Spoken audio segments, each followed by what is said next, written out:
Bueno, ahí estamos grabando. Buen día a cada una y cada uno de ustedes. Les deseamos también que tengan el mejor estado en este tiempo excepcional en que nos encontramos.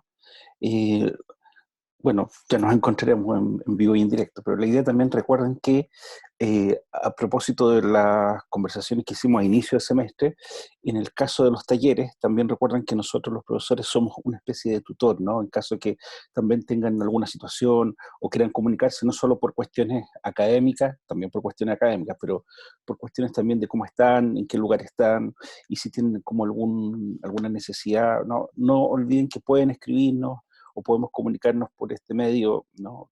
También tratando de acompañar en esta época especial en que estamos, ¿no? Este periodo, ¿no? Puede que algunos de ustedes estén en sus casas, pero otros pueden que estén en pensiones o lejos de sus casas. Entonces, también recuerden que esta es una instancia y por eso organizamos los talleres, para que cualquier cosa se puedan comunicar por correo o por otro medio con nosotros. ¿Mm? Bueno, vamos a compartir aquí. Y como es costumbre, ya, en esta forma en que estamos, que no es lo ideal eh, lo ideal en términos de lo que es el taller, pero porque hemos perdido un poco la noción de poder compartir en grupo, pero la idea es que ustedes puedan ir de alguna forma revisando esto que están haciendo como videos introductorios al tema, pueden realizar esos ejercicios, los envíen para que le demos retroalimentación, y también este tiempo ustedes pueden ir juntándose entre ustedes, ¿no? Como grupo del taller, y pueden ir discutiendo, conversando. Recuerden que el conocimiento también se construye con otros, entonces por eso es importante que el hecho de que ustedes estén en paro no implica que puedan seguir leyendo, seguir discutiendo. Justamente es un tiempo de autoformación, no es un tiempo de cancelar toda la actividad. Entonces, la idea de estas orientaciones que les vamos dando es que puedan ustedes ir discutiendo y conversando, y también así cuando volvamos puedan tener como ese punto de encuentro y no sea un tiempo vacío también. ¿M? Entonces, bueno, la idea es que hoy día vamos a hablar un poco de dos cuestiones, del relato histórico y el relato de ficción. A propósito de esta idea, ya la semana pasada un poco discutíamos cómo a través del arte se va construyendo la memoria, ¿no? Y en la memoria se juega lo político, se juega la vida y la gestión de la vida en común. Entonces, de alguna manera, eh, hoy día queremos un poco hablar de esto, ¿no? De la historia, la historicidad y la narrativa. Eh, lo que hemos dicho en el fondo es que nosotros tenemos siempre dos grandes coordenadas que nos atraviesan nuestra vida social, ¿no? El tiempo y el espacio. Y el espacio son lugares geográficos, pero también posiciones, lugares en que nosotros estamos, pero también está el tema del tiempo social, ¿no? Que no es solo, y ya hablamos mucho, o sea, no mucho, pero discutimos un poco de eso con Giannini, ¿no? En relación a cómo en un mismo aquí y ahora se juegan diferentes tiempos sociales. Y de alguna manera la historicidad lo que nos trae es que nosotros no estamos en el aquí y ahora como un presente único, ¿no? Nosotros lo que traemos todo el tiempo es la historia. Traemos un poco la carga del peso, los remanentes de lo que ha sido. Y en la medida que tomamos conciencia de aquello, podemos pensar mejor nuestro futuro, ¿no? En el sentido electo de la vida política. Entonces, primero implica que conozcamos nuestra historicidad, ¿no? Reconozcamos que una sociedad tiene una historia, que las cosas, ¿no? Si ustedes siguen pensando, ¿qué significa no naturalizar? Significa conocer la huella de la historia de las cosas, ¿no? No pensar que las cosas pasan espontáneamente, sino tienen procesos, ¿no? Procesos en los cuales se generan y en los cuales emergen ciertas situaciones sociales.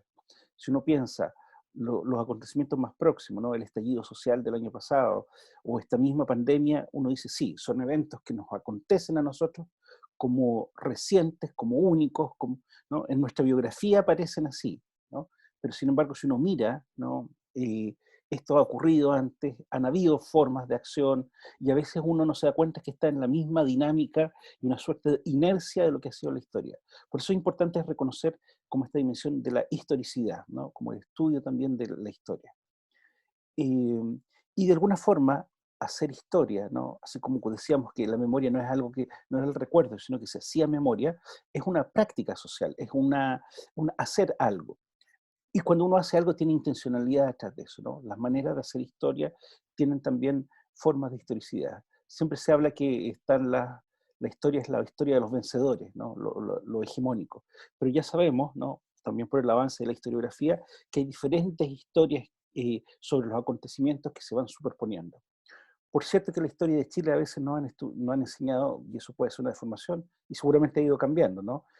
Las historias no son fechas, acontecimientos y personajes, son mucho más que eso, son procesos sociales de continuidad y discontinuidad. Y la idea un poco de poner atención a eso es poder como distinguir dos grandes niveles entre la historia y la narración, ¿no? Son dos cuestiones que van de alguna manera en paralelo, que se vinculan, pero que tienen como puntos de diferencia, ¿no? Y ahí vamos a acudir a eso para que discutir un poco al autor Paul Ricoeur.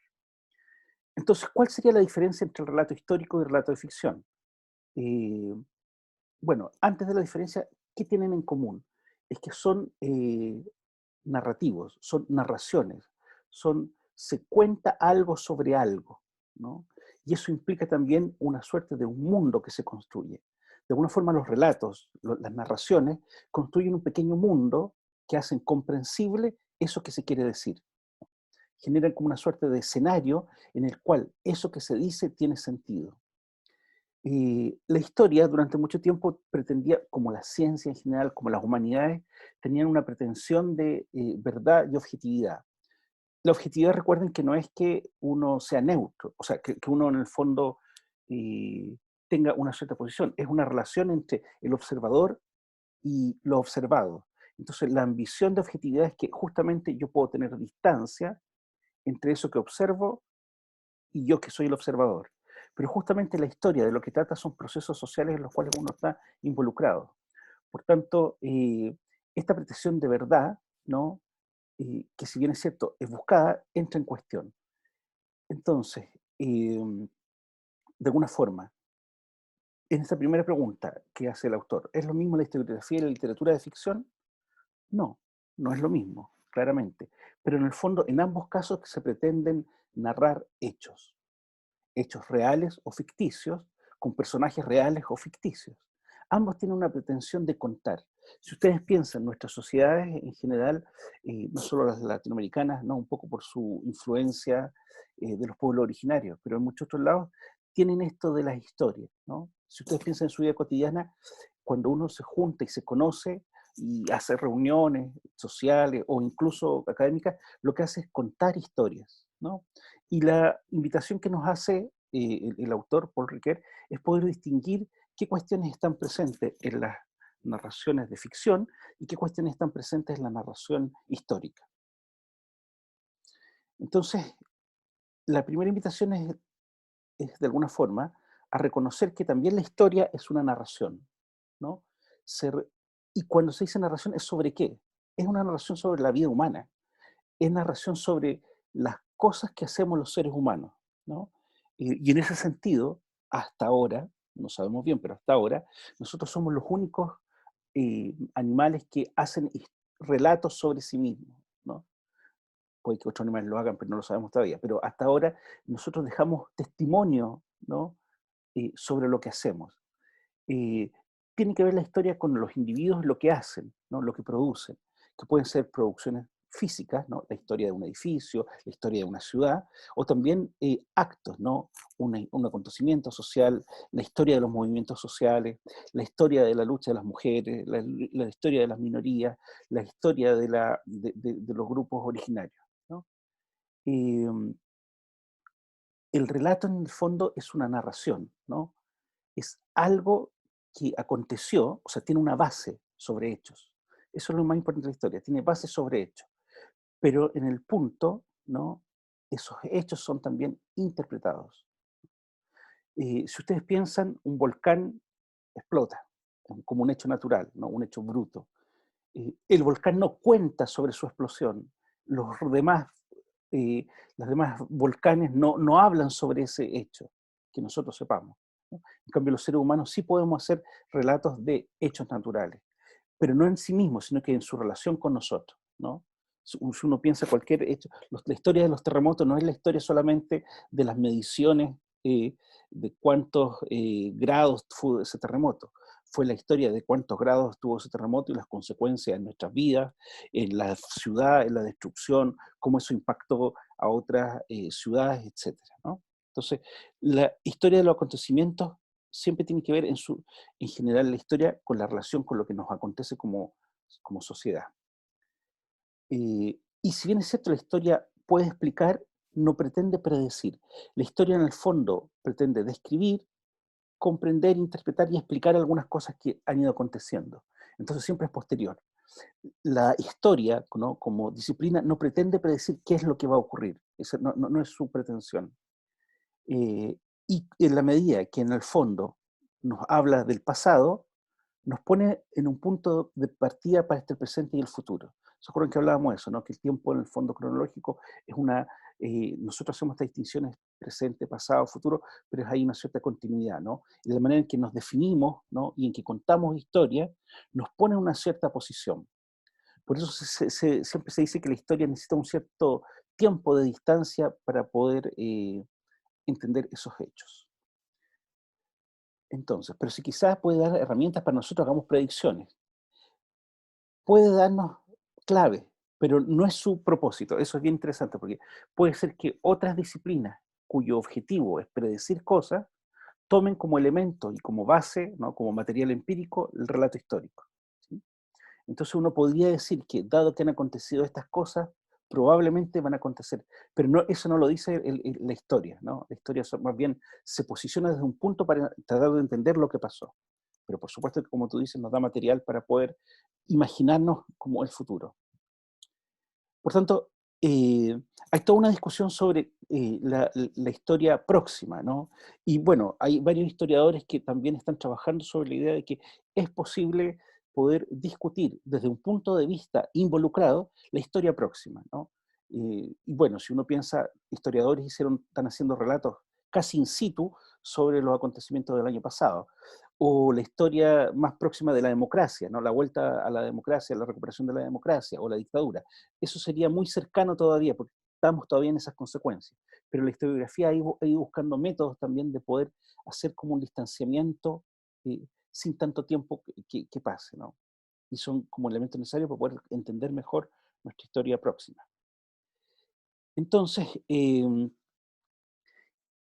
a diferencia de la historia, que tiene cierto objetivo de poder entender, explicar o comprender, una historia cualquiera, ¿no?, en genérico eh, cuenta algo, ¿no? Hay algo que si uno piensa cualquier libro que uno ha leído de ficción, eh, más bien tiene como una cierta, si bien es cierto, la literatura tiene muchas formas, ¿no? Tiene como una cierta idea, ¿no? Pasa algo, hay unos personajes que se describen en su ambiente o en su psicología, pasa algo y eso algo se resuelve o no se resuelve, ¿no? Hay algo que orienta, hay algo hacia dónde va, ¿no? Hay un final de la historia. A veces hay finales cerrados, a veces hay finales abiertos. Por eso está esta distinción entre cuando es el story, cuando uno cuenta una historia, y la history, cuando uno hace un relato sobre acontecimientos con una cierta metodología. Por tanto, el narrador, ¿no? El punto de vista del narrador es un punto de vista distinto del historiador, ¿no? El historiador utiliza unos ciertos parámetros para poder contar la historia y utiliza un cierto lenguaje, ¿no?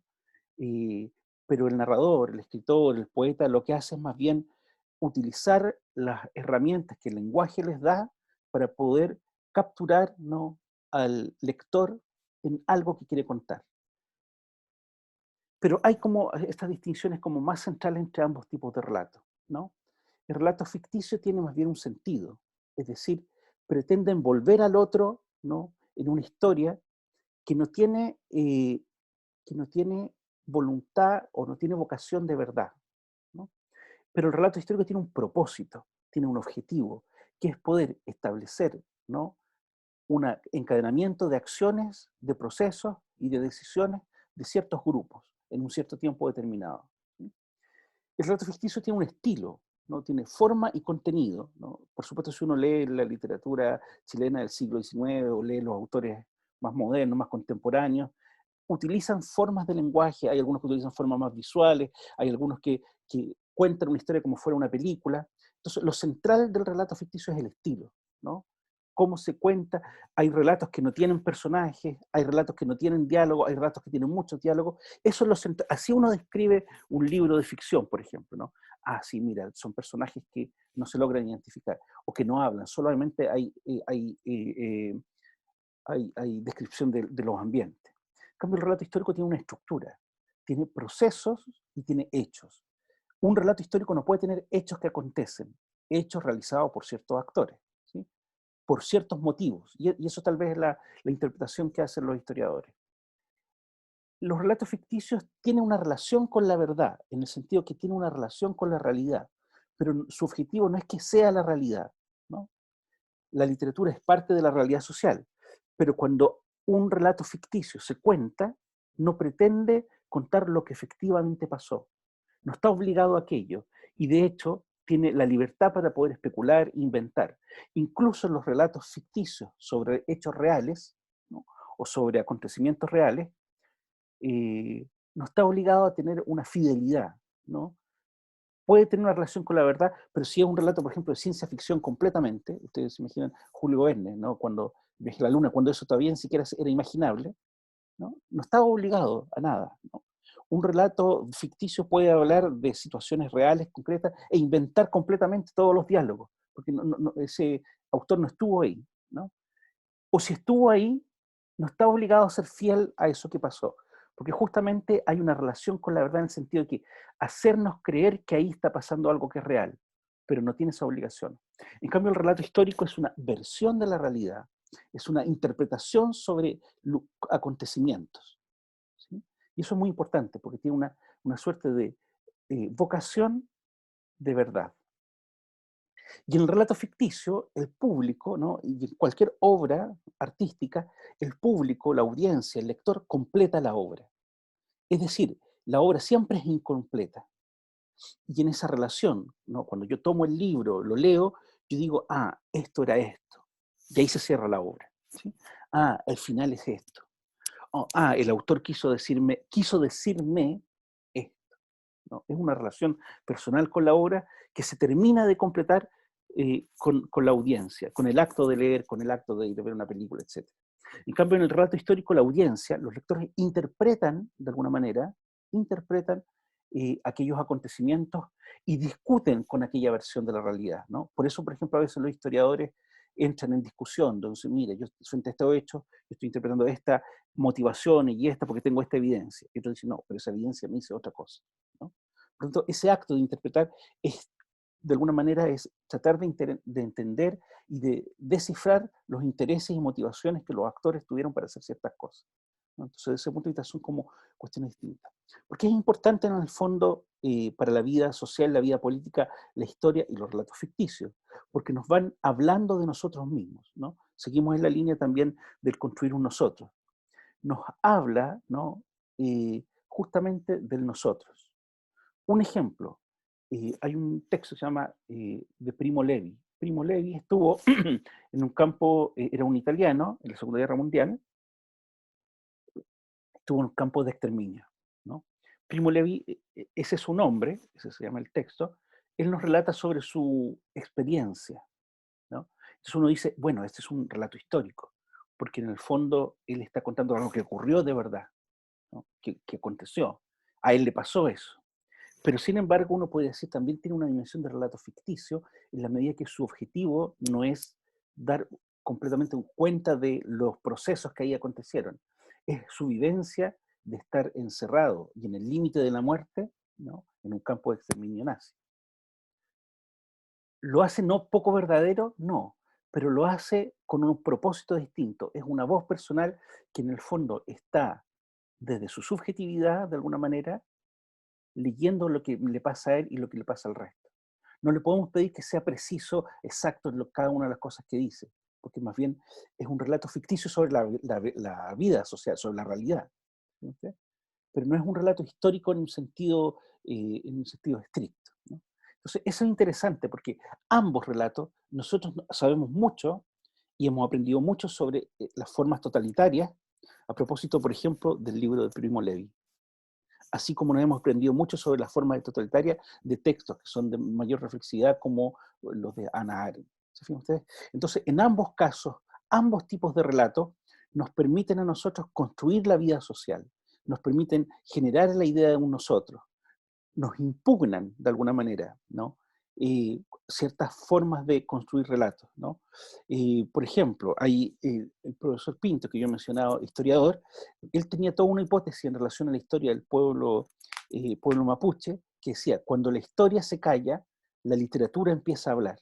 Y en otro texto va mostrando cómo en la literatura, en la poesía, textos, poemas, van hablando justamente de esto que todo el mundo sabe, pero la historia no dice, que es los procesos de usurpación de tierras de los pueblos mapuches. Entonces, en algunos casos, cuando la historia oficial no tiene la posibilidad de ir contando una historia más verídica, con una interpretación más fiel a los hechos, o una interpretación relativamente acordada, la literatura aparece y también puede impugnar ciertas versiones de la realidad.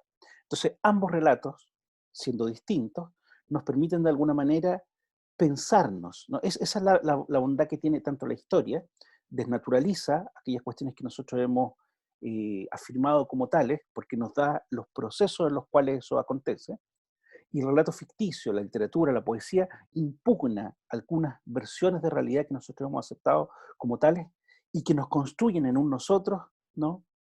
Que, por ejemplo, ¿no? Esta idea, claramente esta idea, ¿por qué en el fondo, una encuesta que salió hace un par de años sobre el tema de las identidades, ¿no? Casi 75-80% de las personas pensaban que tenían como que eran casi europeos, ¿no?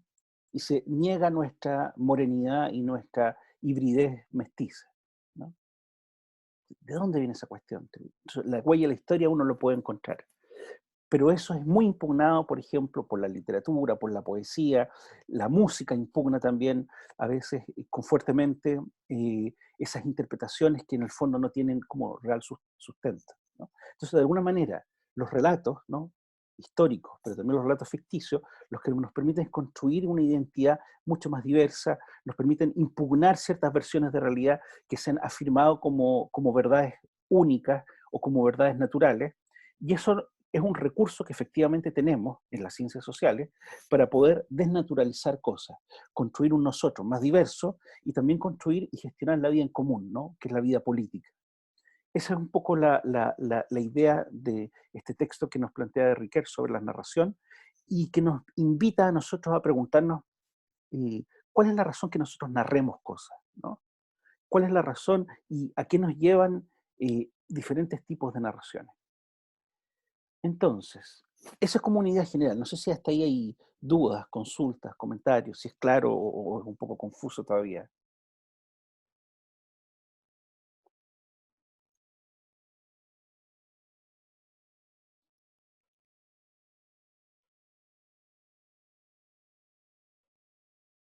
Bueno, entonces, a ver aquí, se entiende.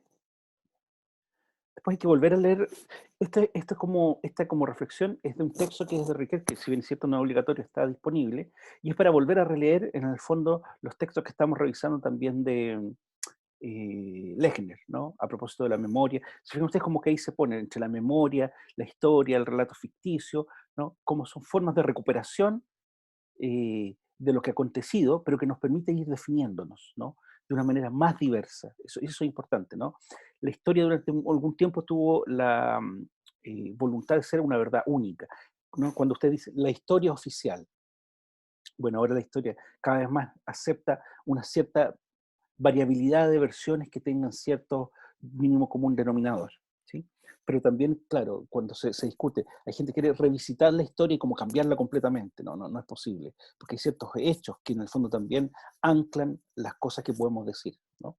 Y eso la historia en el fondo tiene como esa restricción, distinto del relato ficticio. Entonces la idea es que ahora podamos, como ejercicio del día de hoy, ¿no? Para pensar, es para reflexionar, es leer los siguientes relatos y contestar las siguientes preguntas considerando las ideas presentadas en el taller. ¿A qué tipo de relato pertenece cada uno? Y justificar por qué. ¿Qué tienen en común los relatos y qué se diferencia? Entonces hay este relato de Orfeo y Eurídice, La caída del muro de Berlín, Caperucita Roja, un clásico, y Michimalonco, ¿no? Son 4 tipos de relatos distintos y la idea es poder mirar esos relatos, tratar de entender y justificar por qué pertenecen a uno u otro, ¿no? ¿Qué es lo que ponen en común al leerlo y cuáles son como las distinciones, ¿no? Y bueno, y la idea es que también es reflexionar sobre eso, ¿no? La idea, al igual que la vez pasada, es sobre todo para que ustedes puedan ir mejorando su forma de escritura académica, que ustedes hagan una pequeña reflexión sobre aquello, me la envían y yo les hago comentario también que les permita seguir reflexionando, pero también seguir mejorando sus formas de lectura, ¿no? Ese entonces es el ejercicio del día de hoy y ustedes van a encontrar como la guía del trabajo autónomo ahora en un reto más, en el aula virtual, junto al video este que acabamos de hacer. Y la idea es que ustedes, en el fondo, en este tiempo puedan seguir formándose, ¿no? Eso es muy importante. Ustedes tienen que pensar que es cierto que están en primer año, entonces están recién abriéndose a lo que es el trabajo social. Pero ustedes tienen que saber que en este tiempo excepcional, donde algunos de nosotros estamos en casa, hay muchas y muchos trabajadores sociales que están trabajando directamente en sus oficinas, en comunidades, también trabajando e inventando formas nuevas de trabajo por este mismo medio. Por tanto, la vida social no para, ¿no? Y los trabajadoras y trabajadores sociales tienen un montón de desafíos en este tiempo excepcional. Y para eso es muy importante formarse, ¿no? Formarse y formarse bien, ¿no? Formarse con otros. Así que la invitación es que este tiempo sea también considerado un tiempo excepcional, por supuesto, ¿no? No podemos pensar que estamos en un tiempo regular, pero también es un tiempo de ir pensando formas de conversar, discutir, leer, ¿no? Tal vez es un tiempo donde, de acuerdo a la realidad de cada una y cada uno, pueden ir como en este proceso de formación, ¿no? Eso. Y recordarles lo que decía al principio, que cualquier cosa, recuerden que nosotros somos al mismo tiempo como una suerte de tutores de este grupo, y si tienen cualquier duda, cualquier comentario, cuestiones académicas o no académicas, pueden comunicarse con nosotros, ¿no? Que tengan una muy buena semana. Vamos a detener entonces la grabación.